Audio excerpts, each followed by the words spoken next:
Assalamualaikum warahmatullahi wabarakatuh dan selamat sejahtera. Untuk PDPR kita pada hari ini, kita akan melihat kepada faktor pertumbuhan mikroorganisma. Tugasan akan saya berikan pada akhir video ini. Jadi, mari kita lihat kepada faktor pertumbuhan mikroorganisma. Pernah tak kamu semua terfikir kenapa makanan perlu dipanaskan? Kenapa jeruk berasa masam? Kenapa ward di hospital sejuk? Dan kenapa pek makanan ringan di dalam plastik yang tertutup? Plastik tu salah eja sikit. Okay, jadi semua persoalan ini akan dijawab apabila kita membincangkan faktor pertumbuhan mikroorganisma. Jadi, faktor pertumbuhan mikroorganisma semuanya ada 5. Suhu, udara, keasidan, air dan nutrien. Pastikan awak perlu ingat kelima-lima faktor ini. Okay. Suhu. Mikroorganisma hanya boleh hidup pada suhu yang sesuai. Suhu yang tidak terlalu panas dan suhu yang tidak terlalu sejuk. Suhu yang optimum bagi kebanyakan mikroorganisma ialah suhu bilik, iaitu 26 sekitar 26 darjah Celsius. Ya, ini kebanyakan mikroorganisma. Ada yang mikroorganisma boleh hidup dalam suhu yang panas, ada juga yang boleh hidup dalam tanpa sejuk. Okey. Kebanyakan mikroorganisma pada suhu terlalu tinggi, mikroorganisma akan mati, dan pada suhu terlalu rendah, mikroorganisma tidak aktif. Sebab itulah minuman kultur seperti Yakult, Vitagen perlu disimpan pada suhu yang rendah agar mikroorganisma yang baik yang terdapat dalam minuman kultur tersebut terus hidup.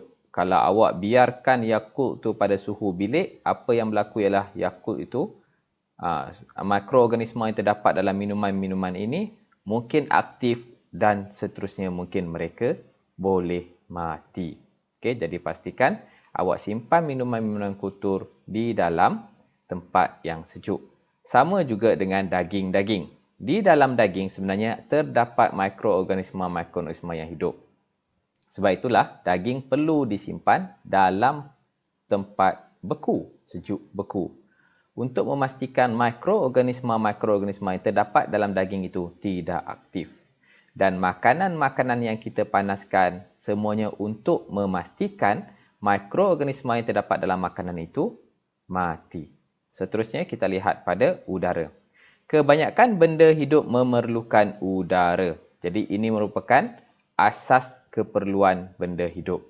Begitu juga dengan mikroorganisma. Tanpa kehadiran udara, mikroorganisma tidak dapat menjalankan proses hidup dengan sempurna.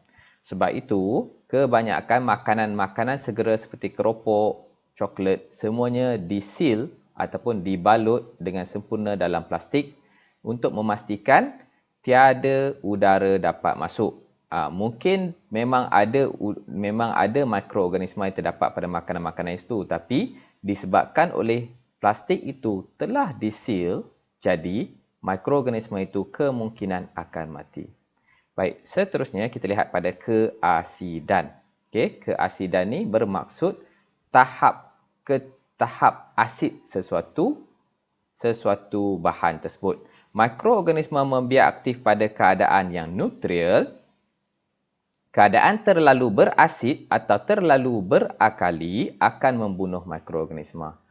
Jadi pada masyarakat zaman dahulu, mereka tak ada peti ais nak simpan buah. Mereka tak ada peti ais nak simpan ikan. Jadi apa yang mereka buat? Mereka mencipta jeruk di mana buah-buahan yang segar dipotong dan dimasukkan sama ada dalam cecair bergula, cecair bergaram ataupun cecair yang masam bercuka.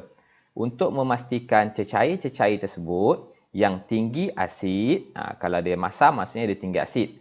Kalau dia manis, terlampau manis dan terlampau masin bermaksud dia tinggi akali. Jadi buah-buahan yang dimasukkan dalam cecair-cecair ini tidak dapat mengundang pertumbuhan mikroorganisma, menyebabkan buah-buah ini bertahan dengan lebih lama. Baik, seterusnya kita lihat pula kepada air. Air juga merupakan keperluan asas bagi benda hidup. Ketiadaan air menyukarkan mikroorganisma untuk hidup. Oleh itu, mikroorganisma memerlukan air untuk kekal hidup. Okey. Jadi, tempat-tempat yang berair ataupun lembap memang cepat mikroorganisma tumbuh. Okey. Sama juga dengan awak bahagian badan manusia. Okey, bahagian-bahagian badan yang berlapik kita cepat berpeluh. Bila berpeluh bermaksud kita keluarkan air. Dan kenapa bahagian-bahagian berlapik ni bila awak main ke apa ke, kenapa ketiak bau masam tu? Sebenarnya terdapat pertumbuhan mikroorganisma yang menyebabkan ketiak awak tu berbau masam. Sebenarnya peluh kita tak ada bau. Ya, peluh kita tak ada bau. Okey, baik.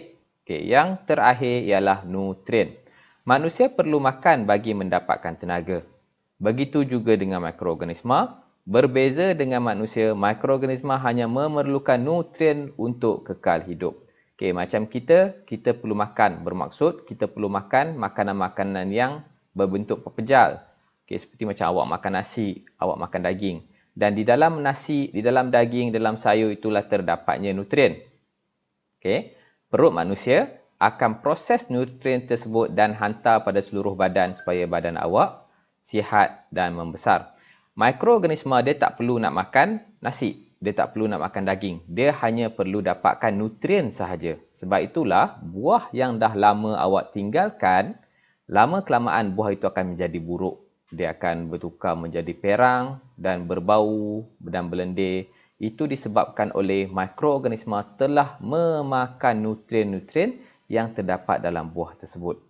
Okey, nutrien seperti kanji dan glukosa memberikan tenaga untuk pertumbuhan mikroorganisma. Okey, jadi dalam buah banyak sangat glukosa. Glukosa ni adalah benda-benda yang manis, kebanyakannya ada glukosa. Kanji ni dalam nasi ada kanji, dalam sayur pun ada kanji. Jadi itulah cara mikroorganisma mendapatkan makanan. Jadi, kita jawab semula soalan yang di atas tadi. Kenapa makanan perlu dipanaskan? Supaya mikroorganisma tidak dapat tumbuh. Ya? Supaya pertumbuhan mikroorganisma itu kita dapat sekat, di mana mikroorganisma tidak dapat hidup di dalam suhu yang terlampau tinggi. Sebab itulah kalau mak awak pun, sebelum dia simpan makanan, dia akan didihkan dulu makanan. Kemudian baru disimpan. Okey, kenapa jeruk merasa masam? Okey, sebabnya cecair cuka, sifat asid dia tinggi bagi menghindari daripada mikroorganisma tumbuh. Kenapa ward di hospital sejuk pun sama juga. Suhu memainkan peranan dalam pertumbuhan mikroorganisma. Jadi tempat yang sejuk, mikroorganisma dia kurang aktif. Kalau terlalu sejuk barulah dia tidak aktif. Okey, dan akhir sekali kenapa pack makanan ringan di dalam plastik yang tertutup? Disebabkan oleh kita tak nak kehadiran udara untuk menyebabkan mikroorganisma itu boleh hidup. Jadi, faktor pertumbuhan mikroorganisma awak ingat sahaja sukan. Apa itu sukan? Suhu, udara, keasidan, air dan nutrien. Jadi, tugasan awak ialah awak perlu salin semula nota untuk setiap satu penerangan bagi suhu, udara, keasidan, air dan nutrien di dalam buku nota awak. Ya, jadi awak boleh rewind semula video ini, salin untuk suhu, udara, keasidan, air dan nutrien sahaja. Yang slide yang lain tu awak tak perlu salin. Jadi sampai di sini saja. Sebarang masalah nanti awak boleh terus hubungi saya. Okey, dan jangan lupa juga untuk isi borang kehadiran. Baik, assalamualaikum.